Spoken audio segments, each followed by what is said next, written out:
I knew this was coming. I didn't know it would be so quick, and I love this. For the past few years, they've been testing out robo umpires in minor league baseball, which basically means that they're looking as the ball. They have a set, which is 443 square inches. It's an oval that becomes the strike zone for every player. I'm sorry, it's a square. The oval is what humans generally do. But I've been watching this happen years, and there's basically now you can challenge a call.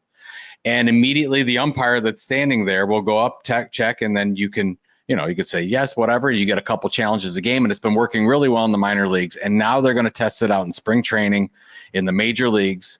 So every team will have like 20 or 25 games where they'll get to use this. And if you disagree with a call, you get like 2 or 3 challenges a game. I don't know what the final details are, but I like that they're using this because I was looking at the spread of what's called a ball and what's called a strike by human umpires, and there's such a bias. What's funny is if there's an 0-1 count or an 0-2 count on a batter, you're more likely to get a strike. The umpire expands the strike zone from 443 square inches to 550 square inches so they make it bigger. So they're more likely to get a strikeout.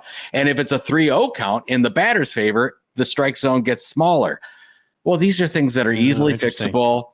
So it can happen, but they're going to do like obvious calls or not, fine, whatever, but anything on the corners, and they're getting it down really quickly where they're only adding a couple. If they do it right, they're only adding, I think, 17 seconds to a challenge. So they can do it really, really quickly. They're going to test it out this year. And then next year, 26, if everything works out, they'll actually launch that throughout Major League Baseball. And I love that because the biggest problem, like we've seen with NFL, and they fixed a lot of that, is they're just getting calls wrong. And there's no reason to get calls wrong because we have the technology to get them right. So I'm glad that they're finally doing this. My son and I are going to go down to spring training in March and check out a couple games where this is being used. I'll report back, but I've seen minor league teams do it, and it works really well. And I'm anxious to see. I don't know how they're going to do it on like televised, like how the announcers are going to adjust to it, and I don't know what the strike zone is going to look like because you always see the box. So I don't know if that's going to change because they're going to have to report it differently. But I like that they're doing this.